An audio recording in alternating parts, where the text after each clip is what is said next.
ಇನ್ನು ಏನು ಬೇರೆ ಬೇರೆ ಪ್ರಮುಖವಾದ ಬೆಳವಣಿಗೆ ಪತ್ರಿಕೋದ್ಯಮಕ್ಕೆ ನೆರವಾಯಿತು ಅಂತಂದರೆ, ಒಂದು, news collection became very easy. ಸುದ್ದಿ ಸಂಗ್ರಹ ಮಾಡೋದು ಭಾಳ ಸುಲಭ ಆಗುತ್ತೆ. ಯಾಕೆ ಅಂತಂದರೆ ಪೋಸ್ಟಲ್ ಸಿಸ್ಟಮ್ ಬತ್ತು, ರೈಲ್ವೆ ಸಿಸ್ಟಮ್ ಬತ್ತು, ಟೆಲಿಗ್ರಾಫ್ ಬತ್ತು, ತೀರಾ ಅರ್ಜೆಂಟ್ ಇದ್ದರೆ ಟೆಲಿಫೋನ್ ಬತ್ತು. ಹೀಗೆ collection of news becomes very easy and comfortable. ಅಂದರೆ ಭಾಳ ಲೇಟೆಸ್ಟ್ ಸುದ್ದಿಗಳನ್ನು ಪತ್ರಿಕೆಗಳಿಗೆ ತಲುಪಿಸುವ ಮತ್ತು ನಾಳೆ ಪತ್ರಿಕೆಯಲ್ಲಿ ಬರೋ ರೀತಿ ಮಾಡ್ತಕ್ಕಂಥ ಒಂದು ವ್ಯವಸ್ಥೆ ಕೂಡ ಬೆಳೀತದೆ. ಆಮೇಲೆ ಇನ್ನೊಂದು ಭಾಳ ಇಂಪಾರ್ಟೆಂಟು ಎಲಿಮೆಂಟ್ ಅಂತಂದರೆ ಈ ರೈಲ್ವೇಸ್ಗಳು ಡೆವಲಪ್ ಆಗ್ತವೆ. ರೈಲ್ವೇಸ್ಗಳು ಬಂದಾದಮೇಲೆ ಏನಾಗುತ್ತೆ ಅಂತಂದರೆ, ಈ ಪತ್ರಿಕೆಗಳ ವಿತರಣೆ, ಡಿಸ್ಟ್ರಿಬ್ಯೂಷನ್ ಆಫ್ ನ್ಯೂಸ್ ಪೇಪರ್ಸ್ ಅಂತ ನಾವೇನು ಹೇಳ್ತೀವಿ, ಅದು ಭಾಳ ಸುಲಭ ಆಗ್ತಾ ಹೋಗ್ತವೆ. ನೀವು ರಾತ್ರಿ 1 ಗಂಟೆಗೋ 10 ಗಂಟೆಗೋ ಅಥವಾ 11 ಗಂಟೆಗೋ ಅಥವಾ ಬೆಳಗ್ಗೆ 2 ಗಂಟೆ 3 ಗಂಟೆಗೆ ಯಾವುದಾದ್ರು ಟ್ರೈನ್ಗಳು ನೀವು ಊರಿಂದ ಹೊರಗಡೆ ಊರುಗಳಿಗೆ ಹೋಗ್ತಿದ್ರೆ ಪತ್ರಿಕೆಗಳ ಬಂಡ್ಲ್ಗಳನ್ನು ನೀವು ಅಲ್ಲಿ ತಗೊಂಡೋಗಿ ಹಾಕಿದ್ರೆ ಅದು ಮುಂದಿನ ಊರಿಗೆ ಹೋಗಿ ಅಲ್ಲಿ ಒಬ್ಬ ಏಜೆಂಟ್ ಇರ್ತಾನೆ, ಅದನ್ನು ಆತ ರಿಸೀವ್ ಮಾಡಿಕೊಂಡು ಆ ಊರಲ್ಲಿ ಡಿಸ್ಟ್ರಿಬ್ಯೂಟ್ ಮಾಡಲಿಕ್ಕೆ ಅನುಕೂಲ ಆಗುತ್ತೆ. ಸೊ ಅದರಿಂದ ಈ ರಸ್ತೆ ಹಾಗೂ ರೈಲು ಏನು ಸಂಪರ್ಕ ವ್ಯವಸ್ಥೆ ಪತ್ರಿಕೆಗಳ ಬೆಳವಣಿಗೆಗೆ ಬಹಳ ಪೂರಕವಾಗುತ್ತೆ. ಇದೇ ರೀತಿ ಟೆಲಿಗ್ರಾಫು, ನಾನು ಮೊದಲೇ ಹೇಳಿದೆ, ಟೆಲಿಗ್ರಾಫ್ ಬಂದ ಮೇಲೆ ಸುದ್ದಿಯನ್ನು ಒಂದು ಕಡೆಯಿಂದ ಇನ್ನೊಂದು ಕಡೆ ಕಳಿಸ್ತಕ್ಕಂಥದ್ದು ಬಹಳ ಸುಲಭ ಆಗುತ್ತೆ. ಈ ಉದಾಹರಣೆಗೆ ನಾವು ಪತ್ರಿಕೋದ್ಯಮದಲ್ಲಿ ಉದಾಹರಣೆಯನ್ನು ಕೊಡ್ತೀವಿ. ಅಬ್ರಹಾಂ ಲಿಂಕನನ್ನು ಅಮೇರಿಕಾದಲ್ಲಿ ಅಸಾಸಿನೇಟ್ ಮಾಡ್ತಾರೆ 1862 ಆ ಸಂದರ್ಭದಲ್ಲಿ. ಅವರ ಸುದ್ದಿ, ಅವರನ್ನು ಹತ್ಯೆ ಮಾಡಿದ ಸುದ್ದಿ ಇಂಗ್ಲೆಂಡ್ ಅಥವಾ ಯುರೋಪ್ಗೆ ತಲುಪಲಿಕ್ಕೆ ಆಲ್ಮೋಸ್ಟ್ 1 ವಾರ ಆಗ್ತದೆ. ಯಾಕೆ ಅಂತಂದರೆ ಈ ಒಂದು ಹಡಗುಗಳಿದ್ದಂಥ ಈ ಒಂದು ಟೆಲಿಗ್ರಾಫ್ ವ್ಯವಸ್ಥೆಯ ಮುಖಾಂತರ ಒಂದಿಂದ ಇನ್ನೊಂದು ಹೋಗಿ ಕೊನೆಗೆ ನ್ಯೂಯಾರ್ಕಿಂದ ಆ ಸುದ್ದಿ ಲಂಡನ್ ತಲುಪಲಿಕ್ಕೆ ಸುಮಾರು 1 ವಾರದ ಮೇಲಾಗ್ತದೆ. ಅದೇ 1962ರಷ್ಟೊತ್ತಿಗೆ ಜಾನ್ ಕೆನಡಿನ ಹತ್ಯೆ ಮಾಡ್ತಾರೆ ಅಮೇರಿಕಾದಲ್ಲಿ. ಜಾನ್ ಕೆನಡಿ ಅವರ ಹತ್ಯೆ ಸುದ್ದಿ ಕೇವಲ 1-2 ನಿಮಿಷಗಳಲ್ಲಿ ಇಡೀ ಪ್ರಪಂಚಕ್ಕೆ ಗೊತ್ತಾಗ್ಬಿಡ್ತದೆ. ಯಾಕೆ ಅಂದರೆ ಅಷ್ಟೊತ್ತಿಗೆ ಟೆಲಿಫೋನು, ಟೆಲಿಗ್ರಾಫು, ಈ ನ್ಯೂಸ್ ಏಜೆನ್ಸಿಗಳು ಇವೆಲ್ಲ ಬಂದುಬಿಟ್ಟು 2 ನಿಮಿಷ ನೋಡಿ, 1 ವಾರ ಅಬ್ರಹಾಂ ಲಿಂಕನ್ ಹತ್ಯೆ ಸುದ್ದಿ ಯುರೋಪ್ ತಲುಪಿದಾಗ, ಕೆನಡಿ ಹತ್ಯೆ ಆದಾಗ 2 ನಿಮಿಷದಲ್ಲಿ ಇಡೀ ಪ್ರಪಂಚಕ್ಕೆ ಈ ಸುದ್ದಿ ಗೊತ್ತಾಗೋಗ್ತದೆ. ಅಂದರೆ ಸುದ್ದಿ, ದ ಸ್ಪೀಡ್ ಆಫ್ ನ್ಯೂಸು ಎಷ್ಟು ಸ್ಪೀಡಾಗಿ ಪ್ರಪಂಚವನ್ನು ತಲುಪ್ತಿತ್ತು ಅನ್ನೋದಕ್ಕೆ ಈ ಉದಾಹರಣೆ ಭಾಳ ಚೆನ್ನಾಗಿದೆ. ಈ ಉದಾಹರಣೆ ಇಲ್ಲಿ ಏನಾಗುತ್ತೆ, ಇದೆಲ್ಲ ಬೆಳವಣಿಗೆಗಳಾದಮೇಲೆ ಟೈಮಿಗೆ ಬೆಲೆ ಕಮ್ಮಿಯಾಗಿ ಹೋಗುತ್ತೆ. ನೋಡಿ, ಮೊದಲು 1 ವಾರ ಆದಮೇಲೆ ಗೊತ್ತಾಯ್ತಿತ್ತು ನಮಗೆ, 2 ದಿವಸ ಆದಮೇಲೆ ಗೊತ್ತಾಗ್ತಿತ್ತು, 1 ದಿವಸ ಆದಮೇಲೆ ಸುದ್ದಿ ಗೊತ್ತಾಯ್ತಿತ್ತು ಅನ್ನೋದ್ರ ಬದಲು ನೆನ್ನೆ ಆಯ್ತಂತೆ ಇವತ್ತು ನಮಗೆ ಗೊತ್ತಿದೆ, ಮಧ್ಯರಾತ್ರಿ ಆಯ್ತಂತೆ ನೋಡಿ ಬೆಳಗ್ಗೆ ಹೊತ್ತು ನಾವು ಪೇಪರ್ ಸುದ್ದಿ ಓದ್ತಾ ಇದ್ದೀವಿ. ಸೊ ಸಮಯ, ಟೈಮ್ ಸೆನ್ಸ್ ಭಾಳ ಬದಲಾವಣೆಗೊಳ್ಳುತ್ತೆ. ಆಮೇಲೆ ಸ್ಪೇಸ್, ದೂರ ಅನ್ನೋದಕ್ಕೆ ಬೆಲೆನೇ ಇಲ್ದಾಗುತ್ತೆ.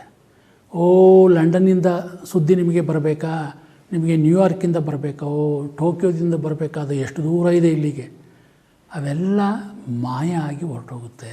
ಯಾಕೆ ಅಂದರೆ thanks to telecommunication facilities.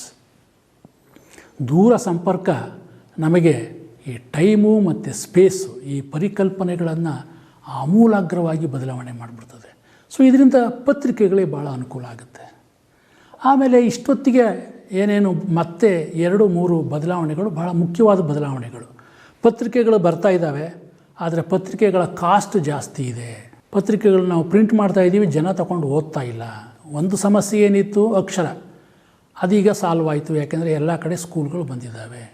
So ಅದಕ್ಕೆ ಎಲ್ಲ ಏನು ಯೋಚನೆ ಮಾಡ್ತಾರೆ ಅಂದರೆ, ಪತ್ರಿಕೆಯ ಬೆಲೆಗಳನ್ನು ಕಡಿಮೆ ಮಾಡಿ ಹೆಚ್ಚು ಪ್ರತಿಗಳನ್ನು ನಾವು ಪ್ರಿಂಟ್ ಮಾಡಿ ಯಾಕೆ ಹೆಚ್ಚು ಓದುಗರನ್ನು ನಾವು ಪಡೀಬಾರ್ದು ಅಂತಕ್ಕಂಥ ಒಂದು ಕಲ್ಪನೆ ಕೆಲವು ಪತ್ರಕರ್ತರಿಗೆ ಬರ್ತದೆ.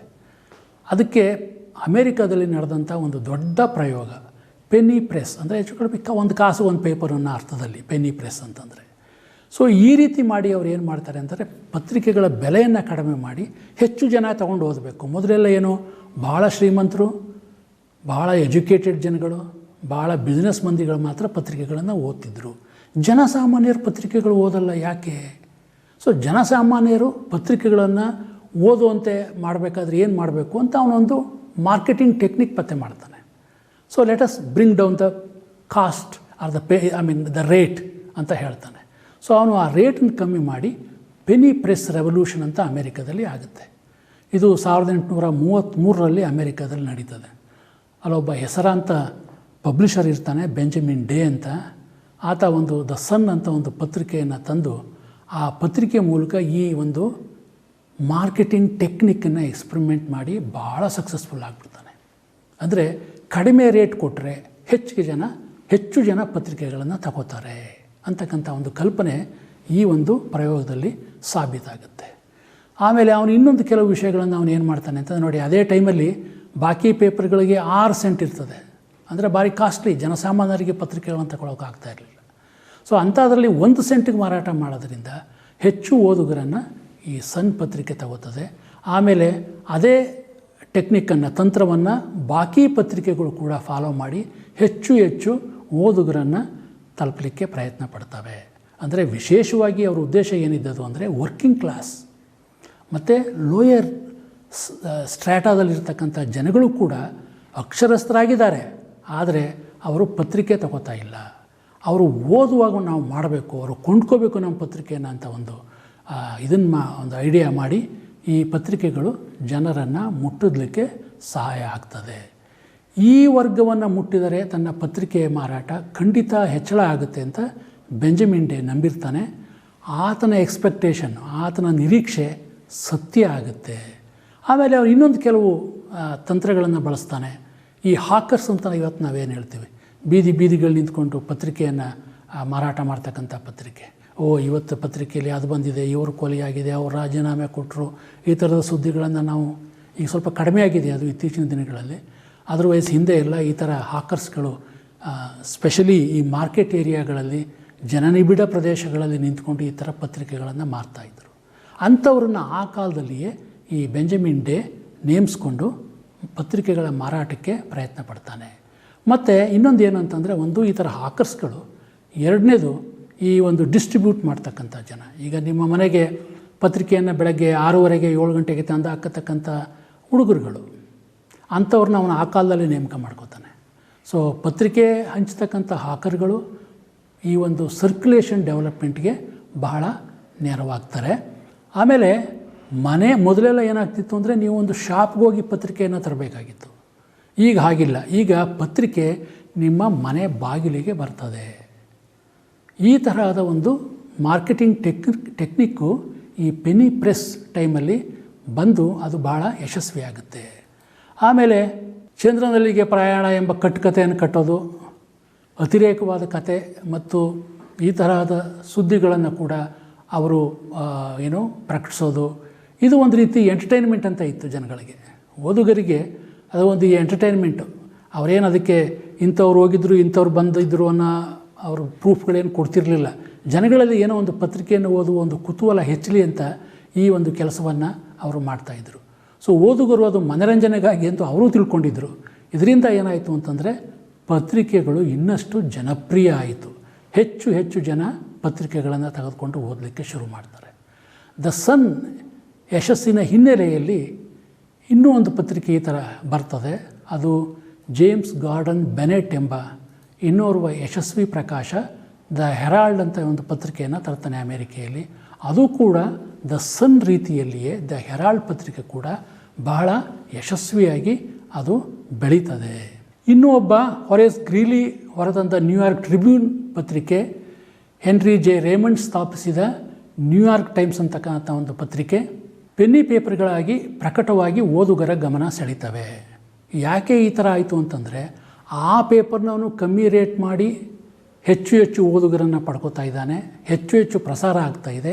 ನಾವು ಯಾಕೆ ಆ ಥರ ಮಾಡಬಾರ್ದು ಅಂದ್ಬಿಟ್ಟು ಈ ನ್ಯೂಯಾರ್ಕ್ ಟ್ರಿಬ್ಯೂನ್ ಅನ್ನೋ ಪತ್ರಿಕೆ, ನ್ಯೂಯಾರ್ಕ್ ಟೈಮ್ಸ್ ಅನ್ನೋ ಪತ್ರಿಕೆ ಅವರು ಕೂಡ ರೇಟ್ಗಳನ್ನು ಕಡಿಮೆ ಮಾಡಿ ಹೆಚ್ಚು ಜನರನ್ನು ತಲುಪಲಿಕ್ಕೆ ಪ್ರಯತ್ನ ಪಡ್ತಾರೆ.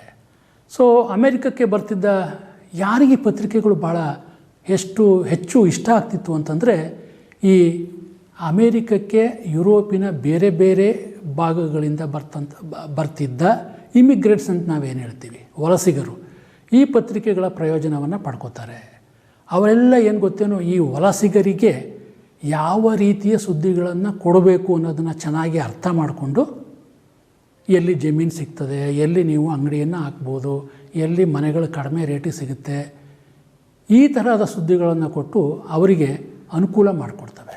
ಸೊ ಆ ಕಾಲದಲ್ಲಿ ಏನು ಅಮೇರಿಕಕ್ಕೆ ಏನು ವಲಸಿಗರು ಬರ್ತಿದ್ರಲ್ಲ ಯುರೋಪಿನ ಬೇರೆ ಬೇರೆ ಭಾಗಗಳಿಂದ, ಅವರಿಗೆ ಎಂಥ ಸುದ್ದಿ ಬೇಕು ಅಂತ ಇವರು ಅರ್ಥ ಮಾಡಿಕೊಂಡು ಅಂಥ ಸುದ್ದಿಗಳನ್ನು ಪ್ರಕಟಿಸಿ ಇವರು ಭಾಳ ಜನಪ್ರಿಯತೆಯನ್ನು ಗಳಿಸ್ತಾರೆ ಆ ಕಾಲಕ್ಕೆ. ಈ ಪೆನ್ನಿ ಪತ್ರಿಕೆಗಳು ಅಮೇರಿಕೆಯ ಸಮಾಜದ ಮೇಲೆ ಭಾಳ ಮಹತ್ತರವಾದ ಪ್ರಭಾವವನ್ನು ಬೀರ್ತವೆ. ಯಾಕೆಂದರೆ ಸಮಾಜದ ಎಲ್ಲ ವರ್ಗದವರಿಗೆ ಈ ಪತ್ರಿಕೆಗಳು ತಲುಪ್ತಾ ಇದ್ದಾವೆ. ಎಲ್ಲ ವರ್ಗದವರ ಆಸೆ ಆಕಾಂಕ್ಷೆಗಳನ್ನು ಈ ಪತ್ರಿಕೆಗಳು ಪ್ರತಿಬಿಂಬಿಸ್ತವೆ. ಆದ್ದರಿಂದ ಪತ್ರಿಕೆಗಳು ಜನಗಳ ಮನಸ್ಸಿಗೆ ಮತ್ತಷ್ಟು ಹತ್ತಿರ ಆಗ್ತವೆ. ಸೊ ಹೊರೇಸ್ ಗ್ರೀಲಿ ತಂದ ನ್ಯೂಯಾರ್ಕ್ ಟ್ರಿಬ್ಯೂನ್ ಮತ್ತು ಹೆನ್ರಿ ರೇಮಂಡ್ ಸ್ಥಾಪಿಸಿದ ನ್ಯೂಯಾರ್ಕ್ ಟೈಮ್ಸ್ ಪತ್ರಿಕೆಗಳು ಕೂಡ ಈ ಒಂದು ನಿಟ್ಟಿನಲ್ಲಿ ತಮ್ಮ ಬೆಲೆಗಳನ್ನು ಇಳಿಸಿ ಏನು ವಲಸಿಗರಿಗೆ ಒಂದು ರೀತಿಯ ನೆರವನ್ನು ಕೊಡ್ತವೆ. ಈ ಪತ್ರಿಕೆಗಳ ಒಂದು ವಿಶೇಷತೆ ಏನಪ್ಪ ಅಂತಂದರೆ, ಸಂಕ್ಷಿಪ್ತ ಬ್ರೀಫ್ ಆಗಿರ್ತಕ್ಕಂಥ ಸುದ್ದಿ ಮತ್ತು ಹರಿತವಾದ ಸುದ್ದಿ ಹಾಗೂ ಲೇಖನಗಳನ್ನು ಪ್ರಸ್ತುತಪಡಿಸಿ ಈ ಪೆನ್ನಿ ಪತ್ರಿಕೆಗಳು ಓದುಗರ ಮನಸ್ಸನ್ನು ಗೆಲ್ತವೆ. ಅಂದರೆ ನೀವು ಭಾಳ ಉದ್ದುದ್ದಕ್ಕೆ ಬರ್ಕೊಂಡು ಕೂತ್ಕೊಂಡ್ರೆ ಪತ್ರಿಕೆಗಳನ್ನು ಜನ ಓದಲ್ಲ. ಸಂಕ್ಷಿಪ್ತವಾಗಿ ಬರೀರಿ ಮತ್ತು ಶಾರ್ಪಾಗಿರಲಿ ನಿಮ್ಮ ಬರವಣಿಗೆ ಅಂತ ಹೇಳಿ ಹೆಚ್ಚು ಹೆಚ್ಚು ಜನರನ್ನು ಅವು ತಲುಪ್ತವೆ. ಈ ವೇಳೆಗಾಗಲೇ ಏನಾಯಿತು ಅಂತಂದರೆ, ದೇಶದ ಎಲ್ಲ ಪ್ರಮುಖವಾದ ನಗರಗಳಲ್ಲಿ ಪತ್ರಿಕೆಗಳು ಹುಟ್ಟುಕೋತವೆ. ಪ್ರಪಂಚದ ಎಲ್ಲ ಕಡೆ ಎಲ್ಲೆಲ್ಲಿ ಜನಸಂಖ್ಯೆ ಜಾಸ್ತಿ ಇದೆ ಅಲ್ಲೆಲ್ಲ ಈ ಪತ್ರಿಕೆಗಳು ಹುಟ್ಟುಕೋತವೆ ಮತ್ತು ಪ್ರತಿನಿತ್ಯ ಈ ಪತ್ರಿಕೆಗಳನ್ನು ಓದಲಿಕ್ಕೆ ಜನ ಆರಂಭ ಮಾಡ್ತಾರೆ. ಇನ್ನೊಂದು ಪ್ರಮುಖವಾದ ಘಟ್ಟ ಅಂದರೆ, ಒಂದು ಪೆನ್ನಿ ಪ್ರೆಸ್ ಅಂತ, ಇನ್ನೊಂದು ಯೆಲ್ಲೋ ಜರ್ನಲಿಸಮ್. ಬಹುಶಃ ನೀವೆಲ್ಲ ಕೇಳಿರ್ತೀರಿ ಯೆಲ್ಲೋ ಜರ್ನಲಿಸಮ್ ಅಂದರೆ. ಯಾರು ಉತ್ಪ್ರೇಕ್ಷಿತ ಸುದ್ದಿಗಳನ್ನು ಪ್ರಕಟ ಮಾಡಿದಾಗೆಲ್ಲ ಅಯ್ಯೋ ಇದೊಂದು ಯೆಲ್ಲೋ ಪೇಪರು ಅಂತ ಹೇಳ್ಬಿಡ್ತೀವಿ ಇವತ್ತು. ಸೊ ಈ ಒಂದು ಬದಲಾವಣೆ ಅಥವಾ ಈ ಒಂದು ರೀತಿಯಲ್ಲಿ ಹೊಸ ಪ್ರವೃತ್ತಿ ಅಮೇರಿಕೆಯ ಪತ್ರಿಕೋದ್ಯಮದಲ್ಲಿ ಬರ್ತದೆ. ಪೆನ್ನಿ ಪ್ರೆಸ್ ಕ್ರಾಂತಿಕಾರಿಕ ಬೆಳವಣಿಗೆ ಕೂಡ ಅಮೇರಿಕಾದಲ್ಲೇ ಆಗ್ತದೆ. ಈ ಪೀದ ಪತ್ರಿಕೋದ್ಯಮ ಅಂತ ನಾವೇನು ಹೇಳ್ತೀವಿ, ಯೆಲ್ಲೋ ಜರ್ನಲಿಸಮ್ ಅಂತ ಹೇಳ್ತೀವಿ, ಅದು ಕೂಡ ಅಮೇರಿಕಾದಲ್ಲೇ ಆಗ್ತದೆ. ಸೊ ಪೆನ್ನಿ ಪತ್ರಿಕೆಗಳಿಂದ ಏನಾಯಿತು, ಪತ್ರಿಕೆಗಳು ಹೆಚ್ಚು ಹೆಚ್ಚು ಜನರನ್ನು ತಲುಪಲಿಕ್ಕೆ ಅನುಕೂಲ ಆಯಿತು. ಅದೇ ರೀತಿ ಇನ್ನೊಂದು ಮಹತ್ತರವಾದ ಒಂದು ಘಟ್ಟ ಅಥವಾ ಬದಲಾವಣೆ ಅಂತಂದರೆ ಈ ಒಂದು ಪೀತ ಪತ್ರಿಕೋದ್ಯಮ. ಈ ಪೀತ ಪತ್ರಿಕೋದ್ಯಮದ ಇಬ್ಬರು ಶಿಲ್ಪಿಗಳು ಅಂತಂದರೆ, ಒಬ್ಬರು ಹೆಸರಾಂತ ವ್ಯಕ್ತಿ ಜೋಸೆಫ್ ಪುಲಿಟ್ಜರ್ ಮತ್ತು ಇನ್ನೊಬ್ಬ ವಿಲಿಯಂ ರಾಂಡಾಲ್ಫ್ ಹರ್ಸ್ಟ್ ಅಂತ. ಈ ಇಬ್ಬರ ಪತ್ರಿಕೆಗಳ ನಡುವೆ ಸ್ಪರ್ಧೆ ಏರ್ಪಟ್ಟು ಏನಾಗುತ್ತೆ ಅಂತಂದರೆ, ಇವರು ತಪ್ಪು ದಾರಿಗಳನ್ನು ಹಿಡಿದು ಪತ್ರಿಕೋದ್ಯಮಕ್ಕೆ ಒಂದು ರೀತಿಯಲ್ಲಿ ಪತ್ರಿಕೆಗಳನ್ನು ಬಹಳ ಆಕರ್ಷಕವಾಗಿ ತರತಕ್ಕಂಥ ಒಂದು ಪ್ರಯೋಗವನ್ನು ಮಾಡುವುದರಲ್ಲಿ ಇವರು ಮುಂದಿರ್ತಾರೆ. ಆದರೆ ಉತ್ಪ್ರೇಕ್ಷಿತ ಸುದ್ದಿಗಳನ್ನು ತಲುಪಿಸಿ ಪ್ರಕಟಿಸಿ ಜನರಿಗೆ ಒಂದು ರೀತಿಯ ನೋವನ್ನು ಕೂಡ ಈ ಪತ್ರಿಕೆಗಳು ಉಂಟು ಮಾಡ್ತವೆ. ಇವರಿಬ್ಬರೂ ಕೂಡ ಅಮೇರಿಕದ ಪತ್ರಿಕೋದ್ಯಮದ ಹಾದಿಯನ್ನು ಬದಲಿಸಿದ ಕೀರ್ತಿಗೆ ಇವರು ಪಾತ್ರರಾಗ್ತಾರೆ.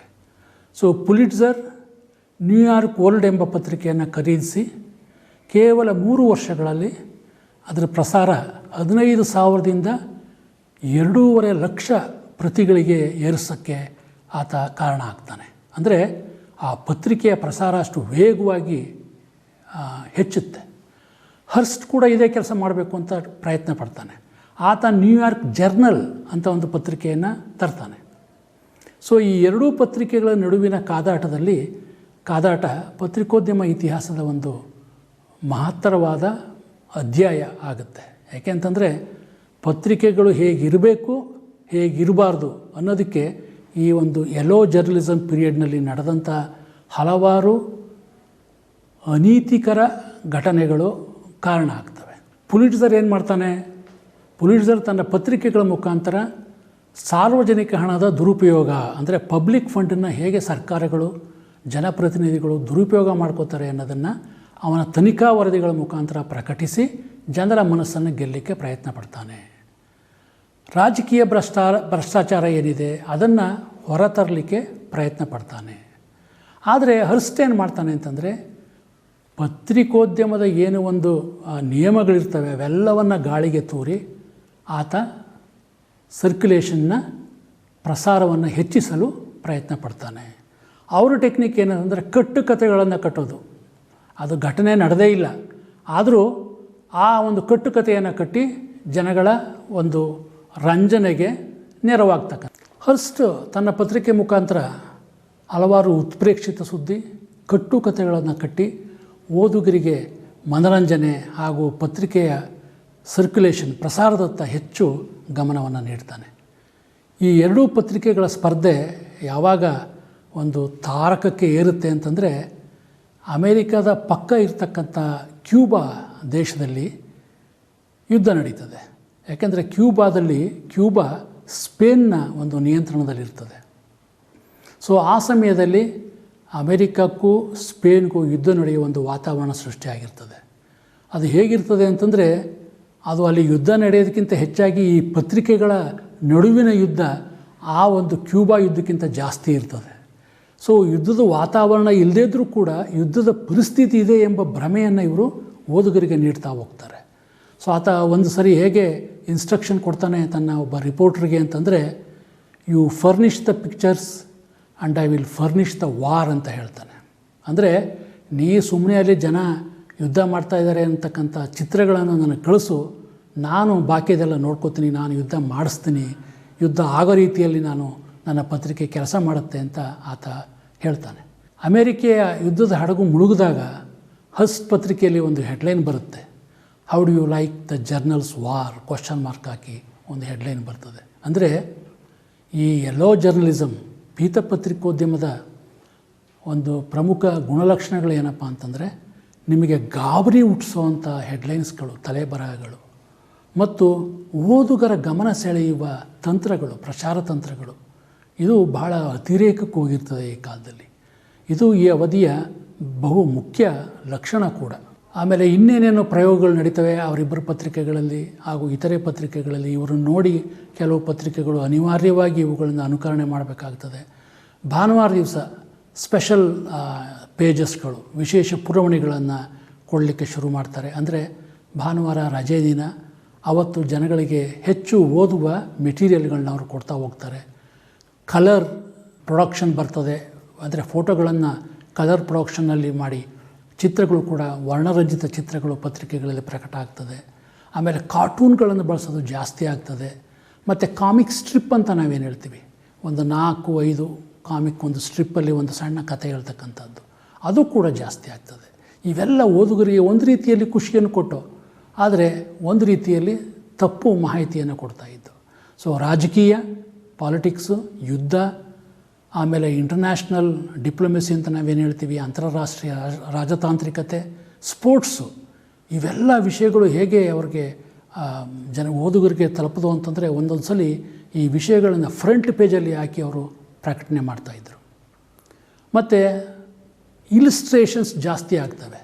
ಸುದ್ದಿಗಳನ್ನು ಪ್ರಕಟ ಮಾಡುವಾಗ ಚಿತ್ರಗಳ ಬಳಕೆ ಜಾಸ್ತಿ ಆಗ್ತದೆ. ಮ್ಯಾಪ್ಗಳು ಇಂಥವೆಲ್ಲ ಕೂಡ ಅವರು ವ್ಯಾಪಕವಾಗಿ ಬಳಕೆ ಮಾಡಲಿಕ್ಕೆ ಶುರುವಾಗುತ್ತೆ. ಪತ್ರಿಕೆಗಳಲ್ಲಿ ಸುದ್ದಿಯ ಮಂಡನೆ ಹಾಗೂ ಬೇರೆ ಬೇರೆ ವಿನ್ಯಾಸಕ್ಕೆ ನೆರವಾಗುವ ಇತರೆ ಸಲಕರಣೆಗಳ ಬಳಕೆ ಜಾಸ್ತಿ ಆಗುತ್ತೆ. ಚಿತ್ರಗಳನ್ನು ಜಾಸ್ತಿ ಪ್ರಯೋಗ ಮಾಡ್ತಾರೆ, ಬಳಸ್ತಾರೆ. ಸ್ಕೆಚಸ್ಗಳು, ಮ್ಯಾಪ್ಗಳನ್ನ ಜಾಸ್ತಿ ಹಾಕಲಿಕ್ಕೆ ಶುರು ಮಾಡ್ತಾರೆ. ಮತ್ತು ಹೊಸ ಹೊಸ ಡಿಸೈನ್ಗಳು, ನ್ಯೂಸ್ ಪೇಪರ್ ಡಿಸೈನ್ ಅಂತ ಹೇಳ್ತೀವಿ, ಅವುಗಳನ್ನು ಇಲ್ಲಿ ಪ್ರಯೋಗ ಮಾಡಲಿಕ್ಕೆ ಪ್ರಯತ್ನ ಪಡ್ತಾರೆ. ಒಂದೊಂದು ಸಲ ಇಡೀ ಮುಖಪುಟದಲ್ಲಿ ಒಂದೇ ಸುದ್ದಿಯನ್ನು ಪ್ರಧಾನವಾಗಿ ಮುದ್ರಿಸಿ ಓದುಗರ ಗಮನವನ್ನು ಸೆಳೆಯಲಿಕ್ಕೆ ಕೂಡ ಶುರು ಮಾಡ್ತಾರೆ. ಆಮೇಲೆ ಈ ಹ್ಯೂಮನ್ ಇಂಟ್ರೆಸ್ಟ್ ಅಂತ ಹೇಳ್ತೀವಿ ಜರ್ನಲಿಸಮ್ನಲ್ಲಿ, ಮಾನವಾಸಕ್ತಿ ವರದಿಗಳು, ಅವುಗಳನ್ನು ಕೂಡ ಪತ್ರಿಕೆಗಳು ಪ್ರಕಟಿಸಿ ಓದುಗರಲ್ಲಿ ಒಂದು ರೀತಿಯ ಕುತೂಹಲವನ್ನು, ಉತ್ಸುಕತೆಯನ್ನು ಮೂಡಿಸ್ತಾರೆ. ಅದಕ್ಕೆ ಇವೆಲ್ಲ ನೆರವಾಗ್ತವೆ. ಈ ಎರಡು ಪತ್ರಿಕೆಗಳ ನಡುವಿನ ಪೈಪೋಟಿ ಭಾಳ ತಾರಕಕ್ಕೆ ಏರಿದಾಗ ಯಾವ ಕ್ವಾಲಿಟಿ ಪತ್ರಿಕೆಗಳಿರ್ತವೆ, ಗುಣಮಟ್ಟದ ಪತ್ರಿಕೆಗಳಿಗೆ ಒಂದು ರೀತಿಯ ದೊಡ್ಡ ಹೊಡೆತ ಬೀಳ್ತದೆ ಇದರಿಂದ. ಈ ಹಳದಿ ಅಥವಾ ಪೀತ ಪತ್ರಿಕೋದ್ಯಮದ ಅವಧಿಯ ಪ್ರಮುಖ ಲಕ್ಷಣಗಳನ್ನು ಇವತ್ತಿನ ಪತ್ರಿಕೆಗಳು ಕೂಡ ಕೆಲವು ಅಳವಡಿಸ್ಕೊಂಡಿವೆ.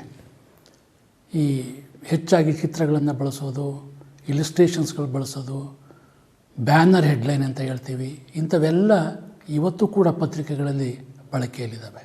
ಮತ್ತು ಇಂಟರ್ಪ್ರಿಟೇಟಿವ್ ರಿಪೋರ್ಟಿಂಗ್ ಅಂದರೆ ವಿವರಣಾತ್ಮಕವಾದ ವರದಿಗಳನ್ನು ಕೂಡ ಪತ್ರಿಕೆಗಳು ಆಗಲೂ ಪ್ರಕಟಿಸ್ತಾ ಇದ್ದರು, ಈಗಲೂ ಕೂಡ ಅವರು ಪ್ರಕಟಿಸ್ತಾ ಇದ್ದಾರೆ. ಆಮೇಲೆ ಅತ್ಯಂತ ವಿಶೇಷವಾದ ಸುದ್ದಿ, ಸ್ಕೂಪ್ ಅಂತ ಹೇಳಿ ಅನೇಕ ವರದಿಗಳನ್ನು ಈ ಕಾಲದಲ್ಲಿ ಪತ್ರಿಕೆಗಳು ಪ್ರಕಟ ಮಾಡಿಬಿಡ್ತವೆ. ಆದರೆ ಅದು ಸುಳ್ಳು ಅಂತ ಹೇಳಲ್ಲ, ಅದನ್ನು ಹಿಂತೆಗೆದುಕೊಳ್ಳೋದು ಇಲ್ಲ. ಸುಮ್ಮನೆ ನಮ್ಮ ಒಂದು ಭಾವನೆಗಳನ್ನು ಉದ್ರೇಕಗೊಳಿಸ್ತಕ್ಕಂಥದ್ದು, ಪ್ರೇರೇಪಣೆ ಮಾಡ್ತಕ್ಕಂಥದ್ದು. ಆಮೇಲೆ ಅನಾಮಧೇಯ ಸುದ್ದಿ ಮೂಲಗಳ ಬಳಕೆ, ಹೀಗೆ ನಮಗೆ ಗೊತ್ತಿರುವ ತಿಳಿದಿರುವ ಸೋರ್ಸ್ ಮುಖಾಂತರ, ಮೂಲಗಳ ಮೂಲಕ, ಬಲ್ಲ ಮೂಲಗಳ ಮೂಲಕ ಈ ಥರ ಸುದ್ದಿ ಬಂದಿದೆ ಅಂತ ಹೇಳೋದು, ಇವೆಲ್ಲ ಸ್ವಯಂ ಪ್ರಚಾರದ ಸುದ್ದಿಗಳು. ಇದು ಈ ಅವಧಿಯ ಹಲವು ಪ್ರಮುಖ ಲಕ್ಷಣಗಳು. ಮತ್ತು ಅದಕ್ಕೆ ಯಾಕೆ ಪೀತ ಅಂತ ಹೇಳ್ತಾರೆ ಅಥವಾ ಹಳದಿ ಅಂತ ಯಾಕೆ ಹೇಳ್ತಾರೆ ಅಂದರೆ, ಆ ಕಾಲದಲ್ಲಿ ಒಂದು ಕಾಮಿಕ್ ಸ್ಟ್ರಿಪ್ ಬರ್ತಾಯಿತ್ತು. ಅದನ್ನು ಔಟ್ಕಾಲ್ಟ್ ಅಂತ ಒಬ್ಬ ರಿಚರ್ಡ್ ಔಟ್ಕಾಲ್ಟ್ ಅಂತ ಒಬ್ಬ ಕಾರ್ಟೂನಿಸ್ಟ್ ಅದನ್ನು ರಚನೆ ಮಾಡ್ತಾಯಿದ್ದ. ಅದು ಅಲ್ಲಿ ಒಬ್ಬ ಯೆಲ್ಲೋ ಕಿಡ್ ಅಂತ ಒಂದು ಕ್ಯಾರೆಕ್ಟರ್ ಬರ್ತಾಯಿತ್ತು. ಅವನಿಗೇನು ಆ ಯೆಲ್ಲೋ ಕಿಡ್ ಮಾಡ್ತಕ್ಕಂಥ ಎಲ್ಲ ಏನು ಅಡ್ವೆಂಚರಸ್ಗಳನ್ನು ಇಲ್ಲಿ ಪ್ರಕಟ ಆಗ್ತಿದ್ದು. ಸೊ ಅದು ಭಾಳ ಪ್ರಾಮಿನೆಂಟಾಗಿ ಆ ಕಾಲದಲ್ಲಿ ಎಲ್ಲರ ಮನಸ್ಸಿಗೆ ಬಂತು. ಅದಕ್ಕೆ ಈ ಬಗೆಯ ಎಲ್ಲ ಪತ್ರಿಕಾ ಪ್ರಯೋಗಗಳಿಗೆ ಅವರೇನಂತಂದರು, this a yellow journalism, this is yellow press ಅಂತ ಹೇಳಿಬಿಟ್ರು. ಪೀತ ಪತ್ರಿಕೋದ್ಯಮ ಅಂತಕ್ಕಂಥ ಪದ ಈ ಹೆಸರಿನಿಂದ ಪ್ರಸಿದ್ಧ ಆಯಿತು. ಈ ಎರಡು ಪತ್ರಿಕೆಗಳ ಪ್ರಸಾರದ ಒಂದು ಹೋರಾಟದಲ್ಲಿ ನಗರದ ಇನ್ನೊಂದು ಪ್ರಮುಖವಾದ ಪತ್ರಿಕೆ ನ್ಯೂಯಾರ್ಕ್ ಟೈಮ್ಸ್ ಕೂಡ ಭಾಳ ನಷ್ಟವನ್ನು ಅನುಭವಿಸುತ್ತೆ. ಯಾಕೆಂದರೆ ಹೆಚ್ಚು ಹೆಚ್ಚು ಓದುಗರು ಅಂತಹ ಸುದ್ದಿಗಳನ್ನು ಆಕರ್ಷಿತರಾದರು, ಆ ಕಡೆಗೆ ಎಲ್ಲ ತಮ್ಮ ಮನಸ್ಸನ್ನು ನೀಡ್ತಾರೆ. ಆಗ ಈ ಪತ್ರಿಕೆ ಸ್ವಲ್ಪ ತೊಂದರೆಯಲ್ಲಿರ್ತದೆ. ಆದರೂ ಕೂಡ ಈ ಪತ್ರಿಕೆ ಒಂದು ಗುಣಮಟ್ಟವನ್ನು ಕಾಪಾಡ್ಕೊಂಡು ಹೋಗುತ್ತೆ. ಯಾವುದು? ನ್ಯೂಯಾರ್ಕ್ ಟೈಮ್ಸ್ ಪತ್ರಿಕೆ. ನಿಧಾನವಾಗಿ ಓದುಗರು ಇಂತಹ ಪತ್ರಿಕೆಗಳ ಹತ್ರ ಆಕರ್ಷಿತರಾಗ್ತಾರೆ. ಆಗ ನ್ಯೂಯಾರ್ಕ್ ಟೈಮ್ಸ್ ಪತ್ರಿಕೆ ಅದೊಂದು ಘೋಷಣೆಯನ್ನು ಮಾಡಿ, ಆ ಘೋಷಣೆಯನ್ನು ಆ ಪತ್ರಿಕೆಯ ಕೆಳಗಡೆ, ಆ ಟೈಟ್ಲ್ ಕೆಳಗಡೆ ಪ್ರಿಂಟ್ ಮಾಡ್ತಾರೆ.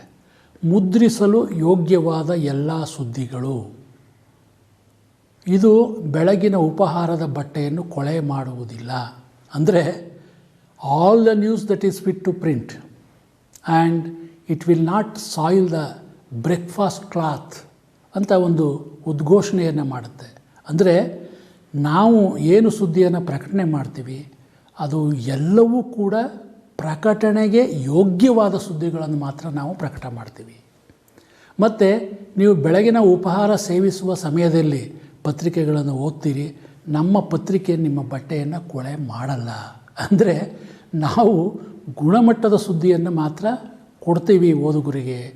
ಈ ರೀತಿಯ ಒಂದು ಘೋಷವಾಕ್ಯದೊಡನೆ ಆ ಪತ್ರಿಕೆ ಒಂದು ಹೊಸ ಕ್ರಾಂತಿಯನ್ನು ಉಂಟು ಮಾಡುತ್ತೆ ಅಂತ ಹೇಳ್ಬೋದು. ಏನು ಒಂದು 20 ವರ್ಷ ಏನು ಈ ಪೀತ ಪತ್ರಿಕೋದ್ಯಮದ ಹಾವಳಿಯಿಂದ ಹೊರಬಂದು ಜನತೆ ಇಂತಹ ಗುಣಮಟ್ಟದ ಪತ್ರಿಕೆಗಳ ಓದುಗ ಒಂದು ವರ್ಗಕ್ಕೆ ನಿಧಾನವಾಗಿ ಸೇರ್ತಾ ಹೋಗ್ತಾರೆ. ಕೆಲ ಕಾಲದ ನಂತರ ಈ ಎರಡೂ ಪತ್ರಿಕೆಗಳ ವರ್ತನೆ ಓದುಗರಿಗೆ ನಿಜವಾಗೂ ಬೇಸರ ಉಂಟು ಮಾಡುತ್ತೆ. ಸೊ ಆದ್ದರಿಂದ ಜನ ಅಂಥ ಒಂದು ಎಂಕರೇಜ್ ಮಾಡಲ್ಲ ಈ ಪೀತ ಪತ್ರಿಕೋದ್ಯಮಕ್ಕೆ.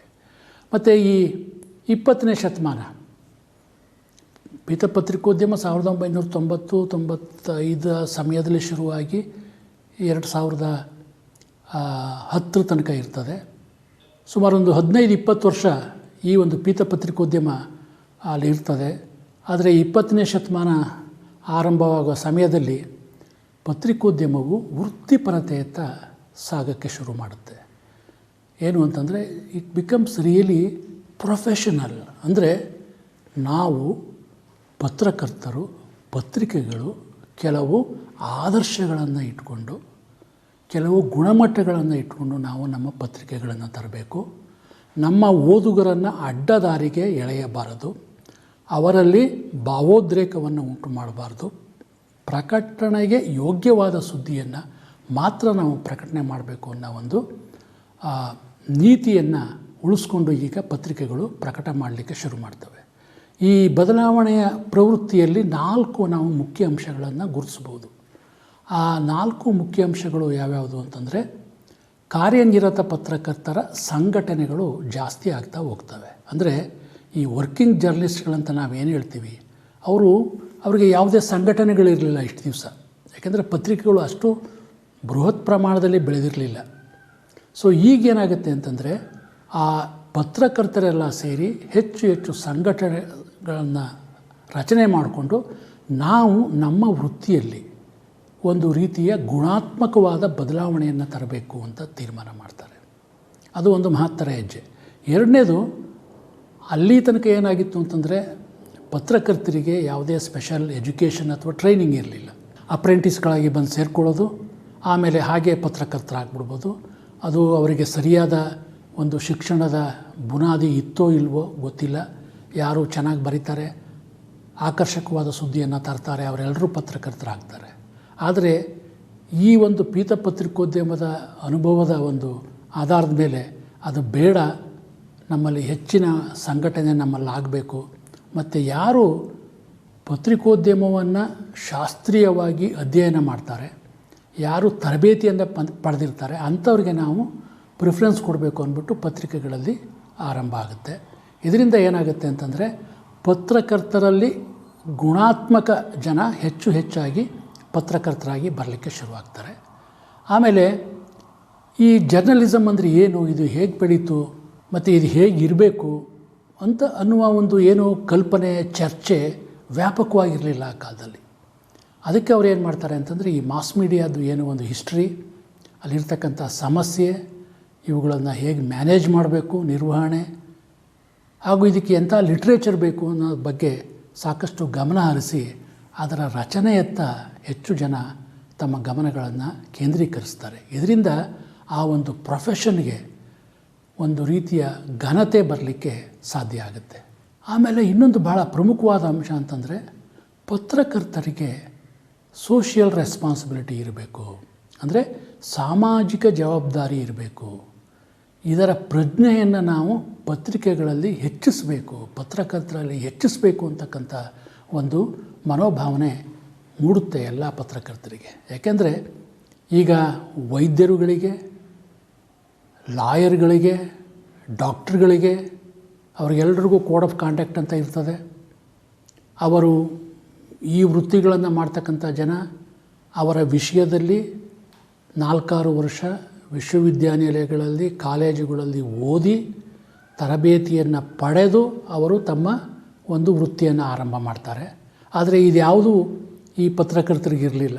ಆದರೆ ಅಂಥ ವ್ಯವಸ್ಥೆ ಬರಬೇಕು ಅಂತ ಎಲ್ಲ ಪ್ರಯತ್ನಪಟ್ಟು ಆ ದಿಕ್ಕಿನತ್ತ ಕೆಲವು ಪ್ರಮುಖವಾದ ನಿರ್ಧಾರಗಳು ಈ ಸಮಯದಲ್ಲಿ ಬರ್ತದೆ. ಆಮೇಲೆ 1883 ಇಂಗ್ಲೆಂಡ್ನಲ್ಲಿ ಈ ಚಾರ್ಟರ್ಡ್ ಇನ್ಸ್ಟಿಟ್ಯೂಟ್ ಆಫ್ ಜರ್ನಲಿಸ್ಟ್ ಅಂತ ಒಂದು ಸಂಸ್ಥೆಯನ್ನು ಓಪನ್ ಮಾಡ್ತಾರೆ. ಅಂದರೆ ಪತ್ರಕರ್ತರದು ಒಂದು ಸಂಸ್ಥೆ ಇರಬೇಕು, ಅಲ್ಲಿ ಇವುಗಳ ಚರ್ಚೆ ಆಗಬೇಕು ಅಂತ ಅಭಿಪ್ರಾಯ ಪಡ್ತಾರೆ. ಆಮೇಲೆ 1933 ಅಮೆರಿಕನ್ ನ್ಯೂಸ್ ಪೇಪರ್ ಗಿಲ್ಡ್ ಅಂತ ಶುರುವಾಗುತ್ತೆ. ಅದರ ಉದ್ದೇಶಗಳು ಹೆಚ್ಚು ಕಮ್ಮಿ ಇದೇ ರೀತಿ ಇರ್ತದೆ.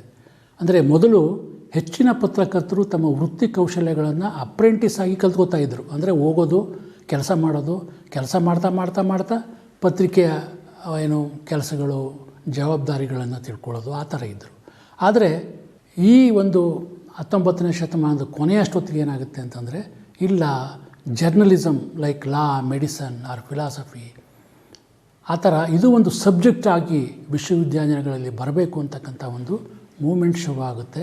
ಅಮೆರಿಕೆಯ ಮಿಸೋರಿ ಯೂನಿವರ್ಸಿಟಿಯಲ್ಲಿ ಇಂತಹ ಒಂದು ಪತ್ರಿಕೋದ್ಯಮ ಅಧ್ಯಯನದ ಕೋರ್ಸ್ ಕೂಡ ಶುರುವಾಗುತ್ತೆ. ಆಮೇಲೆ 1912 ನ್ಯೂಯಾರ್ಕ್ ನಗರದ ಕೊಲಂಬಿಯಾ ಯೂನಿವರ್ಸಿಟಿಯಲ್ಲಿ ಮೊದಲ ಪತ್ರಿಕೋದ್ಯಮ ಪದವಿ ತರಗತಿಗಳು, ಅಂದರೆ ಡಿಗ್ರಿ ಕೋರ್ಸ್ಗಳು ಶುರುವಾಗ್ತವೆ.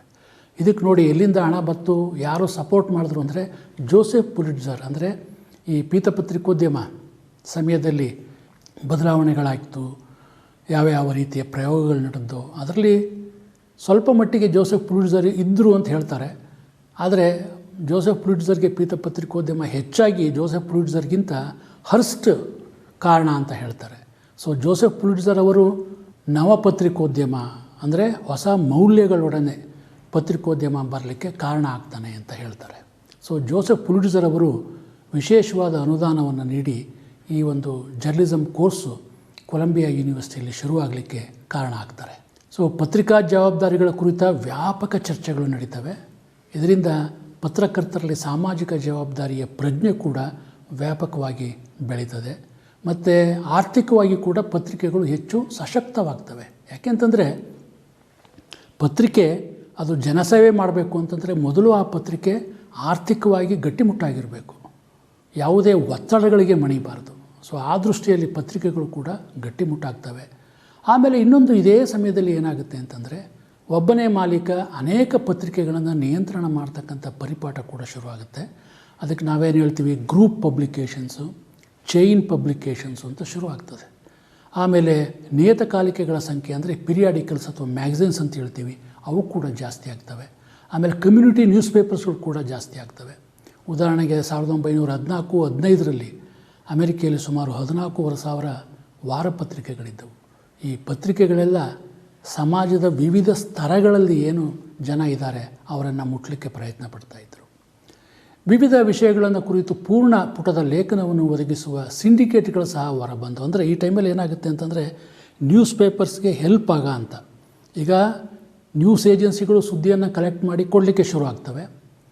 ಕೊನೆಗೇನಾಗುತ್ತೆ ಅಂತಂದರೆ ನುರಿತ ಲೇಖಕರು ಕೆಲವು ಉತ್ತಮ ಲೇಖನಗಳನ್ನು ಕೊಟ್ಟು ಪತ್ರಿಕೆಯಲ್ಲಿ ಪ್ರಕಟ ಆಗಲಿಕ್ಕೆ ಕೂಡ ನೆರವಾಗ್ತಾರೆ. ಅಂಥವು ಅವಕ್ಕೆ ನಾವೇನು ಹೇಳ್ತೀವಿ ಅಂದರೆ ಸಿಂಡಿಕೇಟ್ ಅಂತ ಹೇಳ್ತೀವಿ. ಈ ಸಿಂಡಿಕೇಟ್ಗಳು ಏನು ಮಾಡ್ತವೆ ಅಂತಂದರೆ ನಿಮಗೆ ವಿಶೇಷವಾದ ಲೇಖನಗಳನ್ನು ಆಯಾಯ ಕ್ಷೇತ್ರಗಳಿಗೆ ಸಂಬಂಧಿಸಿದ ಲೇಖನಗಳನ್ನು ಅವು ಸಿದ್ಧಪಡಿಸಿ ಅದನ್ನು ಪತ್ರಿಕೆಗಳಿಗೆ ಹಂಚ್ತಾರೆ. ನ್ಯೂಸ್ ಪೇಪರ್ ಸಿಂಡಿಕೇಟ್ಸು ಲೇಖನಗಳನ್ನು ಕಳಿಸ್ತಾರೆ. ಪರಿಣತಿಯಿಂದ ಲೇಖನಗಳನ್ನು ಬರೆಸಿ ತಾವು ತಂದು ಪತ್ರಿಕೆಗಳಿಗೆ ಕೊಡ್ತಾರೆ. ಈ ಒಂದು ಬದಲಾವಣೆ ಬಹಳ ಮಹತ್ತರವಾದ ಬದಲಾವಣೆ ಪತ್ರಿಕೋದ್ಯಮದಲ್ಲಿ. ಸೊ ಇದ್ರ ಬಗ್ಗೆ ಪತ್ರಕರ್ತರ ಬಗ್ಗೆ ಬಹಳ ಟೀಕೆಗಳು ಬರ್ತವೆ. ಒಬ್ಬ ಪತ್ರಿಕೋದ್ಯಮಿ ಏನಂತಾನೆ ಅಂದರೆ ಪತ್ರಿಕೋದ್ಯಮ ವೃತ್ತಿಯನ್ನು ಟೀಕಿಸಿದಷ್ಟು ಜನರು ಇನ್ಯಾವ ವೃತ್ತಿಯನ್ನು ಟೀಕಿಸಲಿಲ್ಲ ಅನ್ನೋ ಒಂದು ಕನ್ಕ್ಲೂಷನ್ಗೆ ಅವನು ಬರ್ತಾನೆ. ಯಾಕೆಂದರೆ ಈ ಪತ್ರಿಕೋದ್ಯಮದ ಹಾವಳಿ ಉತ್ಕಟವಾಗಿತ್ತು. ಇದರಿಂದ ಏನಾಗುತ್ತೆ ಅಂತಂದರೆ ಪತ್ರಕರ್ತರಿಗೆ ಪತ್ರಿಕೆಗಳಿಗೆ ಬಹಳ ಕೆಟ್ಟ ಹೆಸರು ಬರ್ತದೆ. ಸೊ ಪತ್ರಿಕೋದ್ಯಮ ಶಿಕ್ಷಣದ ಮೂಲಕ ಮಾತ್ರ ಈ ಕ್ಷೇತ್ರದ ಸುಧಾರಣೆ ಸಾಧ್ಯ ಎಂದು ಹಲವಾರು ಜನ ವಾದಿಸ್ತಾರೆ. ಆಮೇಲೆ ಪ್ಯುಲಿಟ್ಜರು 1903ರಲ್ಲಿ $2,000 ನಿಧಿಯನ್ನು ಈ ಒಂದು ಪತ್ರಿಕೋದ್ಯಮ ಶಿಕ್ಷಣಕ್ಕೆ ಕೊಡ್ತಾನೆ. ಇದರಿಂದ ಹೊಸ ಕೋರ್ಸ್ಗಳನ್ನ ತರಲಿಕ್ಕೆ ಅನುಕೂಲ ಆಗ್ತದೆ. ಪತ್ರಿಕೋದ್ಯಮ ಶಾಲೆಯನ್ನು ತೆರೆಯಲು ಕೊಲಂಬಿಯಾ ವಿಶ್ವವಿದ್ಯಾನಿಲಯಕ್ಕೆ ದಾನವನ್ನು ನೀಡ್ತಾನೆ. ಆಮೇಲೆ 1910 ಈ ಕೋಡ್ ಆಫ್ ಎಥಿಕ್ಸ್ ಫಾರ್ ಜರ್ನಲಿಸ್ಟ್ಗಳಂತಂದ್ಬಿಟ್ಟು ಆ ಒಂದು ನಿಯಮಾವಳಿಗಳನ್ನು ಕೂಡ ರಚಿಸ್ತಾರೆ. ಆಮೇಲೆ ಇನ್ನೊಂದು ಮಹತ್ತರವಾದ ಬೆಳವಣಿಗೆ ಅಂತಂದರೆ ಈ ಫಸ್ಟ್ ವರ್ಲ್ಡ್ ವಾರ್, ಮೊದಲ ಮಹಾಯುದ್ಧದ ವೇಳೆಗೆ ಅಮೇರಿಕೆಯ ಎಲ್ಲ ಪ್ರಮುಖ ಪತ್ರಿಕೆಗಳು ಏನು ಮಾಡ್ತಾರೆ, ಇಂಟರ್ನ್ಯಾಷನಲ್ ನ್ಯೂಸ್ ಕವರೇಜ್ಗೆ ಬಹಳ ಪ್ರಯತ್ನ ಪಡ್ತಾರೆ. ಪ್ರಪಂಚದ ಪ್ರಮುಖ ನಗರಗಳಿಗೆ ತಮ್ಮ ಪ್ರತಿನಿಧಿಗಳನ್ನು ಕಳಿಸಿ ಅಲ್ಲಿಂದ ನೇರವಾಗಿ ಸುದ್ದಿಗಳನ್ನು ತರಿಸ್ಕೊಳ್ತಕ್ಕಂಥ ಒಂದು ವ್ಯವಸ್ಥೆಯನ್ನು ಕೂಡ ಮಾಡ್ತಾರೆ. ಇದರಿಂದ ಯುದ್ಧದ ಸುದ್ದಿಗಳು ಭಾಳ ವೇಗವಾಗಿ ಬರ್ತಿದ್ದೋ, ಒಂದೊಂದು ಪತ್ರಿಕೆ ಒಂದೊಂದು ದೃಷ್ಟಿಯಲ್ಲಿ ಆ ಯುದ್ಧಗಳನ್ನು ವರದಿ ಮಾಡ್ತಾಯಿದ್ದೋ. ಇದೇ ಸಮಯದಲ್ಲಿ ಕೆಲ ಪ್ರಕಾಶಕರು, ಪಬ್ಲಿಷರ್ಸು ಅಂದರೆ ಓನರ್ಸ್ಗಳು ಹಲವಾರು ಪತ್ರಿಕೆಗಳನ್ನು ಖರೀದಿ ಮಾಡಿ ತಮ್ಮದೇ ಆದ ಒಂದು ಪತ್ರಿಕಾ ಸಾಮ್ರಾಜ್ಯವನ್ನು ವಿಸ್ತರಿಸಲು ಕೂಡ ಶುರು ಮಾಡ್ತಾರೆ. ಆ ಕಾಲಕ್ಕೆ ಒಂದು ಭವಿಷ್ಯ ಹೇಳ್ತಾನೆ, ಏನಂತಂದರೆ ನನ್ನ ಅಭಿಪ್ರಾಯದಲ್ಲಿ ಇನ್ನು ಕೆಲವೇ ವರ್ಷಗಳಲ್ಲಿ 4-6 ವರ್ಷಗಳಲ್ಲಿ ಈ ದೇಶದ ಪ್ರಕಾಶನ ಕಾರ್ಯವು ಕೇವಲ 4-6 ವ್ಯಕ್ತಿಗಳ ಕೈಯಲ್ಲಿ ಇರುತ್ತದೆ ಅಂತ ಹೇಳ್ತಾನೆ. ಈಗ ಅದು ನಿಜನೂ ಆಗಿದೆ. ಯಾಕೆಂತಂದರೆ ಅಮೇರಿಕೆಯಂಥ ದೇಶಗಳಲ್ಲಿ ಒಂದು 8-10 ಜನ ಮಾಲೀಕರು ಎಲ್ಲ ತರಹದ ಪತ್ರಿಕೆಗಳು, ಎಲ್ಲ ತರಹದ TV ಚಾನಲ್ಗಳು, ಎಲ್ಲ ತರಹದ ನ್ಯೂಸ್ ಪೋರ್ಟಲ್ಗಳು, ಎಲ್ಲ ತರಹದ ರೇಡಿಯೋ ಸ್ಟೇಷನ್ಗಳನ್ನು ಕಂಟ್ರೋಲ್ ಮಾಡ್ತಾಯಿದ್ದಾರೆ. ಹರ್ಸ್ಟ್ ಗ್ರೂಪ್ ಅಂತ ಇದೆ, ಸ್ಕ್ರಿಪ್ಸ್ ಗ್ರೂಪ್ ಅಂತ ಇದೆ, ಗ್ಯಾನೆಟ್ ಅಂತ ಇದೆ. ಈ ಎಲ್ಲ ಕಂಪ್ನಿಗಳು ಸರಣಿ ಮಾಲೀಕತ್ವವನ್ನು ಆರಂಭ ಮಾಡಿಕೊಂಡಿದ್ದಾವೆ. ಸೊ ಮೊದಲ ಮಹಾಯುದ್ಧದ ಅತ್ಯುತ್ತಮ ವರದಿಗಳಿಗೆ ನ್ಯೂಯಾರ್ಕ್ ಟೈಮ್ಸ್ ಪತ್ರಿಕೆ ಜಗತ್ತಿನಲ್ಲಿ ಎಲ್ಲರ ಮನ್ನಣೆಯನ್ನು ಪಡೀತದೆ. ಸೊ ಒಂದು ಕ್ವಾಲಿಟಿ ಪಬ್ಲಿಕೇಷನ್ ಅಂದರೆ ಅದು ನ್ಯೂಯಾರ್ಕ್ ಟೈಮ್ಸ್ ಅಂತ ಶುರುವಾಗ್ತದೆ. ಪೀತ ಪತ್ರಿಕೋದ್ಯಮದ ಹಾವಳಿಯ ನಂತರ ಈ ಟ್ಯಾಬ್ಲಾಯ್ಡು ಚಿಕ್ಕ ಆಕಾರದಲ್ಲಿ ಬರ್ತಕ್ಕಂಥ ಪತ್ರಿಕೆಗಳು ಕೂಡ ಓದುಗರ ಕೆಂಗಣ್ಣಿಗೆ ಗುರಿಯಾಗ್ತವೆ. ಯಾಕೆಂದರೆ ಇಲ್ಲಿ ಕೂಡ ಈ ಸೆನ್ಸೇಷನಲ್ ಸುದ್ದಿಗಳೇ ಜಾಸ್ತಿ ಇರ್ತವೆ. ಆ ಸೆನ್ಸೇಷನಲ್ ಸುದ್ದಿ ಈ ಸಂಜೆ ವಿಶೇಷವಾಗಿ ಕಾರ್ಮಿಕರನ್ನು ಗಮನದಲ್ಲಿಟ್ಕೊಂಡು ಪಬ್ಲಿಷ್ ಆಗ್ತವೆ. ಸೊ ಅಲ್ಲೆಲ್ಲ ಈ ಥರದ ಸೆನ್ಸೇಷನಲ್ ಸುದ್ದಿಗಳು ಈ ಟ್ಯಾಬ್ಲಾಯ್ಡ್ ಜರ್ನಲಿಸಮ್ ಅಂತ ಹೇಳ್ತೀವಿ. ಇಂತಹ ಟ್ಯಾಬ್ಲಾಯ್ಡ್ ಪತ್ರಿಕೆಗಳು ಈಗಲೂ ಕೂಡ ಇಂಗ್ಲೆಂಡ್ನಲ್ಲಿವೆ, ಅಮೆರಿಕದಲ್ಲಿವೆ ಹಾಗೂ ಹಲವಾರು ದೇಶಗಳಲ್ಲಿ ಇದ್ದಾವೆ. ಈ ಎರಡನೇ ಮಹಾಯುದ್ಧದ ವೇಳೆಗೆ ಟ್ರಾನ್ಸ್ಪೋರ್ಟೇಷನಲ್ಲಾಯಿತು, ಕಮ್ಯುನಿಕೇಷನ್ ಏರಿಯಾಗಳಲ್ಲಿ ಆಯಿತು, ಬಹಳಷ್ಟು ಬದಲಾವಣೆಗಳಾಗ್ತವೆ.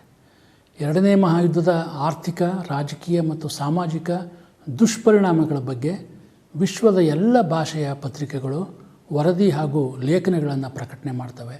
ಈ ಅವಧಿಯಲ್ಲಿ ಪತ್ರಿಕೆಗಳ ಪ್ರಸಾರ ಕೂಡ ಏರುಗತಿಯನ್ನು ಕಾಣ್ತವೆ. ಸೊ ಗ್ಲೋಬಲ್ ಲೆವೆಲ್ನಲ್ಲಿ ಜಾಗತಿಕವಾಗಿ ಸುದ್ದಿ ಹಾಗೂ ಚಿತ್ರಗಳನ್ನು ಬಹಳ ಸುಲಭವಾಗಿ ವಿನಿಮಯ ಮಾಡ್ಕೊಳ್ತಕ್ಕಂಥ ಒಂದು ವ್ಯವಸ್ಥೆ, ಸಂಪರ್ಕ ವ್ಯವಸ್ಥೆ ಬೆಳೀತದೆ. ಪತ್ರಿಕೋದ್ಯಮದಲ್ಲಿ ಅತ್ಯುತ್ತಮ ಗುಣಮಟ್ಟ ಸಾಧನೆಗೆ ಜಗತ್ತಿನಲ್ಲಿ 2 ಪತ್ರಿಕೆಗಳು ಮುಂಚೂಣಿಗೆ ಬರ್ತವೆ. ಅವುಗಳೆಂದರೆ ಒಂದು ಇಂಗ್ಲೆಂಡಿನ ದ ಟೈಮ್ಸು ಮತ್ತು ಅಮೆರಿಕೆಯ ದ ನ್ಯೂಯಾರ್ಕ್ ಟೈಮ್ಸ್. ಸುದ್ದಿ ಪ್ರಕಟಣೆ, ಸಂಪಾದಕೀಯ ನೀತಿ, ನಿರ್ವಹಣೆ, ನಿಷ್ಪಕ್ಷಪಾತ ಹಾಗೂ ಒಟ್ಟಾರೆ ಸಮತೋಲನ ದೃಷ್ಟಿಕೋನದ ಅಂಶಗಳನ್ನು ಈ 2 ಪತ್ರಿಕೆಗಳು ಪಾಲಿಸಿ ವಿಶ್ವ ಮನ್ನಣೆಯನ್ನು ಆ ಕಾಲದಲ್ಲಿ ಗಳಿಸ್ತವೆ. ಸೊ ಅಂತಾರಾಷ್ಟ್ರೀಯ ಮಟ್ಟದಲ್ಲಿ ಇನ್ನೊಂದು ಬಹಳ ಪ್ರಮುಖವಾದ ಬೆಳವಣಿಗೆ ಅಂದರೆ ಕೆಲವು ಮ್ಯಾಗ್ಝಿನ್ಗಳು ಅಂತ ಅದು ಜಾಗತಿಕ ಮಟ್ಟವನ್ನು ತಲುಪ್ತವೆ. ಅದರಲ್ಲಿ ಪ್ರಮುಖವಾಗಿ 2 ಈ ಮ್ಯಾಗ್ಝಿನ್ಗಳು ಅಂದರೆ ಒಂದು ನ್ಯೂಸ್ ವೀಕು, ಇನ್ನೊಂದು ಟೈಮ್. ಇವು ಪ್ರಪಂಚದ ಎಲ್ಲ ಪ್ರಮುಖ ದೇಶಗಳಲ್ಲಿ ಏನು ಬದಲಾವಣೆಗಳಾಗ್ತಾ ಇದ್ದಾವೆ ಆ ಬದಲಾವಣೆಗಳನ್ನು ಇತರ ದೇಶಗಳಿಗೆ ತಿಳಿಸುವ ಮಹತ್ತರ ಕೆಲಸವನ್ನು ಮಾಡ್ತವೆ. ಆಧುನಿಕ ಪ್ರಜಾಪ್ರಭುತ್ವದಲ್ಲಿ ಮಾಧ್ಯಮಗಳ ಕಾರ್ಯವೈಖರಿಯನ್ನು ಪರಿಶೀಲಿಸಬೇಕು ಅಂದ್ಬಿಟ್ಟು ಅಮೆರಿಕೆಯಲ್ಲಿ ರಾಬರ್ಟ್ ಹಚಿನ್ಸ್ ಅವರ ಅಧ್ಯಕ್ಷತೆಯಲ್ಲಿ ಒಂದು ಕಮಿಷನನ್ನು ನೇಮಕ ಮಾಡ್ತಾರೆ, ಆಯೋಗ. ಇದು 4 ವರ್ಷಗಳ ಕಾಲ ವಿಚಾರಣೆ ನಡೆಸಿ 1947ರಲ್ಲಿ ತನ್ನ ವರದಿಯನ್ನು ಸಲ್ಲಿಸುತ್ತೆ. ಇದೊಂದು ಖಾಸಗಿ ಆಯೋಗ, ಪತ್ರಿಕೆಗಳೇ ಸೇರಿ ಮಾಡಿಕೊಂಡಿದ್ದ ಆಯೋಗ. ಇದರಲ್ಲಿ ಅವರು ಏನು ಹೇಳ್ತಾರೆ ಅಂದರೆ, ಆಧುನಿಕ ಸಮಾಜದ ಅಭಿವೃದ್ಧಿ ಮತ್ತು ಸ್ಥಿರತೆಯಲ್ಲಿ ಪತ್ರಿಕೆಗಳು ಪ್ರಮುಖ ಪಾತ್ರ ವಹಿಸ್ತವೆ ಮತ್ತು ಸಾಮಾಜಿಕ ಜವಾಬ್ದಾರಿಯ ಬದ್ಧತೆಯನ್ನು ಸಮೂಹ ಮಾಧ್ಯಮಗಳು ಹೊಂದಿರಬೇಕು ಅಂತ ಅವು ಅಭಿಪ್ರಾಯಪಡ್ತವೆ. ಈ ಒಂದು ಸೋಷಿಯಲ್ ರೆಸ್ಪಾನ್ಸಿಬಿಲಿಟಿ ಥಿಯರಿ ಪ್ರಕಾರ ಪತ್ರಿಕೆಗಳು ನಿರ್ಧಾರಗಳನ್ನು ತೆಗೆದುಕೊಳ್ಳುವಾಗ ಸಮಾಜದ ಒಟ್ಟಾರೆ ಅಗತ್ಯಗಳನ್ನು ಪರಿಗಣಿಸುವ ನೈತಿಕ ಹೊಣೆಗಾರಿಕೆ ಇರಬೇಕು ಅಂತ ಪ್ರತಿಪಾದನೆ ಮಾಡಲಾಗುತ್ತೆ. ಅಂದರೆ ಪತ್ರಿಕೆಗಳ ನಿಯಂತ್ರಣ, ನಿರ್ವಹಣೆ, ಏಕಸ್ವಾಮ್ಯದ ಪ್ರವೃತ್ತಿಗಳು ಮತ್ತು ಮಾಲೀಕತ್ವ ವಿಚಾರಗಳನ್ನು ಪರಿಶೀಲಿಸಲು ಇಂಗ್ಲೆಂಡ್ನಲ್ಲೂ ಕೂಡ ಒಂದು ರಾಯಲ್ ಪ್ರೆಸ್ ಕಮಿಷನ್ ಅಂತ ಅಪಾಯಿಂಟ್ ಆಗುತ್ತೆ. ಅದು 1947ರಲ್ಲಿ ಅಪಾಯಿಂಟ್ ಆಗುತ್ತೆ. ಇದಕ್ಕಾಗಿ ಸಾರ್ವಜನಿಕರಿಂದ ಒತ್ತಾಯ ಕೂಡ ಇತ್ತು. ಅಂದರೆ ಪತ್ರಿಕೋದ್ಯಮ ಯಾರ ನಿಯಂತ್ರಣವೂ ಬೇಡವೇ ಪತ್ರಿಕೋದ್ಯಮಕ್ಕೆ, ಇಲ್ಲ ಸರ್ಕಾರ ನಿಯಂತ್ರಣ ಮಾಡೋದು ತಪ್ಪಾಗುತ್ತೆ, ಆದರೆ ಸ್ವಯಂ ನಿಯಂತ್ರಣ ಬೇಕು, ಅದಕ್ಕೋಸ್ಕರ ಒಂದು ಮಂಡಳಿ ಸ್ಥಾಪನೆ ಮಾಡಬೇಕು ಅಂತ ಆ ಒಂದು ಇಂಗ್ಲೆಂಡಿನ ರಾಯಲ್ ಪ್ರೆಸ್ ಕಮಿಷನ್ ರಿಪೋರ್ಟ್ ಮಾಡುತ್ತೆ. ಸೊ ಅದು ಪತ್ರಿಕೋದ್ಯಮದ ಕಾವಲುಗಾರನಾಗಿ ಅದು ಕಾರ್ಯನಿರ್ವಹಿಸಬೇಕು ಅಂತ ಅದು ಅಭಿಪ್ರಾಯಪಡುತ್ತೆ. ಸ್ನೇಹಿತರೆ, ಇದುವರೆಗೆ ಪೆನ್ನಿ ಪ್ರೆಸ್ಸಿಂದ, ಯೆಲ್ಲೋ ಜರ್ನಲಿಸಮಿಂದ 20ನೇ ಶತಮಾನದ ಮೊದಲ ಹಾಗೂ 2ನೇ ಮಹಾಯುದ್ಧಗಳ ಸಮಯದ ತನಕ ಪತ್ರಿಕೋದ್ಯಮದಲ್ಲಿ ಏನೆಲ್ಲ ಬದಲಾವಣೆಗಳಾದವು, ಯಾವ ಯಾವ ಘಟ್ಟಗಳನ್ನು ಪತ್ರಿಕೋದ್ಯಮ ಕಾಣ್ತು, ಇದರಲ್ಲಿ ಏನೇನು ಬದಲಾವಣೆಗಳಾದವು ಅಂತಕ್ಕಂಥ ವಿಷಯಗಳನ್ನು ಈ ಒಂದು ವಿಡಿಯೋ ಪಾಠದಲ್ಲಿ ನಾವು ತಿಳ್ಕೊಂಡಿದ್ದೀವಿ. ಮುಂದಿನ ಪಾಠದಲ್ಲಿ 1950-60ರ ನಂತರದ ಏನು ಬದಲಾವಣೆಗಳಿದ್ದಾವೆ ಆ ಬದಲಾವಣೆಗಳನ್ನು ಪರಿಚಯ ಮಾಡಿಕೊಡ್ತೀವಿ. ವಂದನೆಗಳು.